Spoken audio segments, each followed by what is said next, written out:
On April 7th, 1940, German troops invaded the countries of Denmark and Norway. Denmark surrendered at once, but Norwegian resistance lasted until June, when they finally capitulated. On May 10th, the Nazi war machine plunged into the neutral countries of Belgium, Luxembourg, and the Netherlands in an effort to attack France.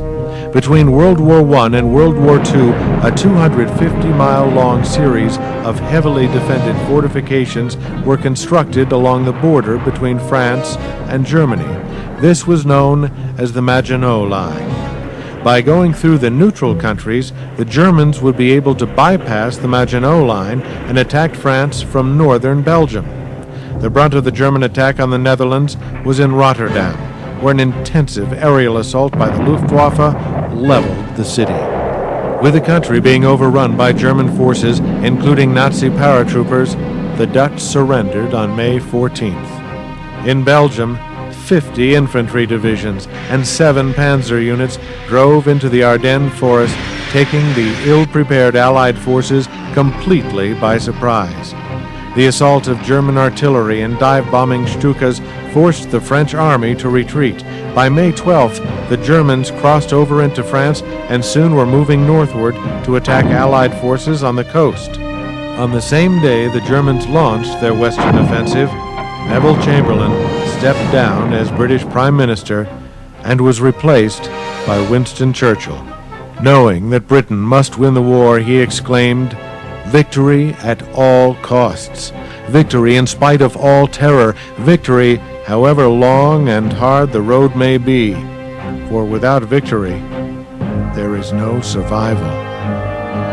As the Germans continued their drive north, a large number of British, French, and Belgian troops made their way to the port city of Dunkirk.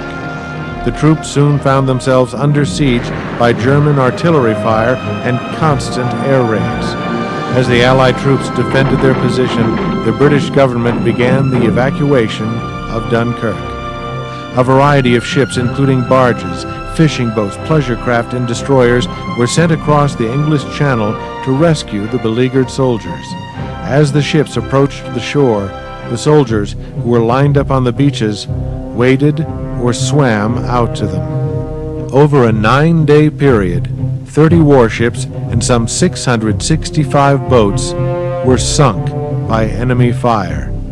Yet 340,000 Allied troops, 2/3 of them British, were rescued and sent out of harm's way. Once the evacuation had begun, the country of Belgium was forced to surrender. Yet the miracle of Dunkirk had saved almost the entire British army and was seen by many as a symbolic victory, if not a military one. On June 5th, the day after the final evacuation, German forces totaling 130 divisions advanced southward through France. The French army, with only 50 divisions, was no match against the Nazi blitzkrieg and quickly retreated.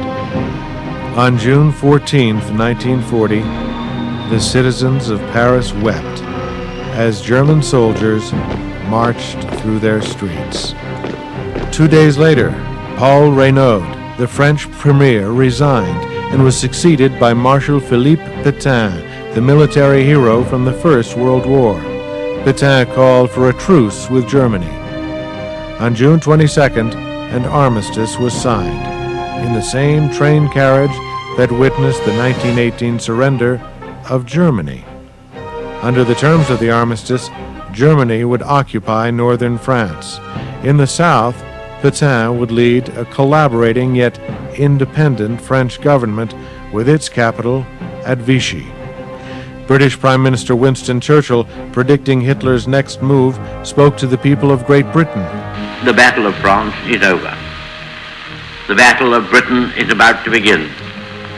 Let us therefore brace ourselves to our duty.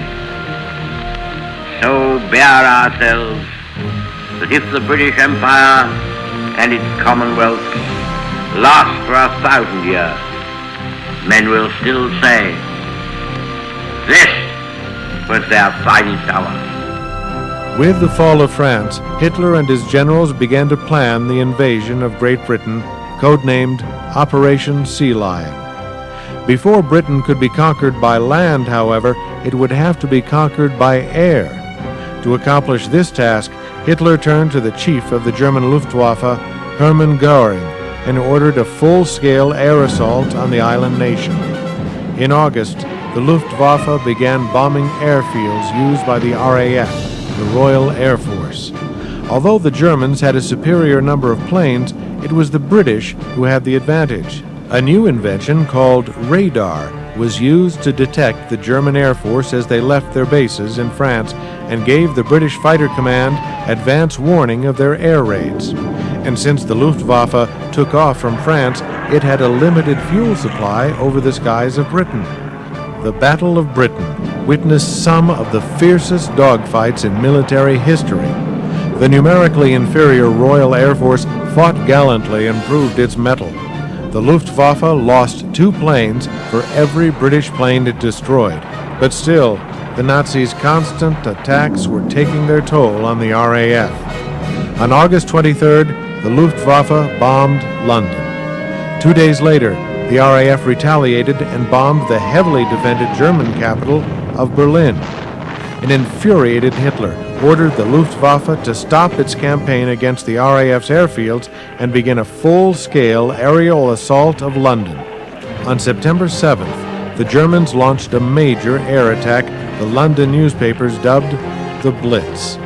The following week, on September 15th, an even heavier raid was launched against London, with the Germans sending in 200 bombers. The RAF launched an effective counterattack in stunning dogfights that pushed the enemy back across the English Channel. It was a crushing defeat for the German Air Force. Without sea or air superiority, Hitler announced that the invasion of Britain would be postponed.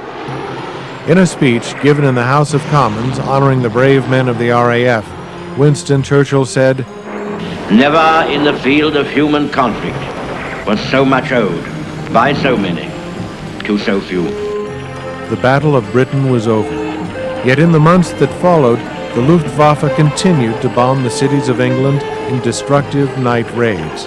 In the end, more than 40,000 British lost their lives in the bombings. On September 13th, Italian forces from Libya crossed the border into Egypt. A British counterattack was launched against the Italians on December 9th. The Italians were forced to retreat, and all Egyptian territory reclaimed at a cost of only 100 British casualties.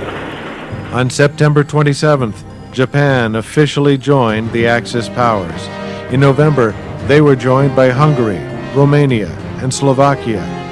Winston Churchill knew he needed help from the United States if Britain was to survive, but America had not involved itself with the war. Since the end of World War I, it had followed a policy of isolationism. Congress had passed neutrality laws between 1935 and 1937, which prohibited the president from providing nations at war with military assistance. But that was about to change. The President of the United States was Franklin Delano Roosevelt. He had been elected in 1932 and pledged to end the Great Depression through his domestic program known as the New Deal. He had lifted the spirits of an economically devastated nation, and for that he was re-elected in 1936 and for an unprecedented third term in 1940. Roosevelt knew that America would need to become involved in the war, and with the fall of France, public opinion about American involvement began to change. He petitioned Congress to revise the Neutrality Acts so that Britain could receive assistance from the United States. Conscription was reintroduced to build up the armed forces. In his last fireside chat of 1940, FDR told the American people that the United States must be the great arsenal for democracy.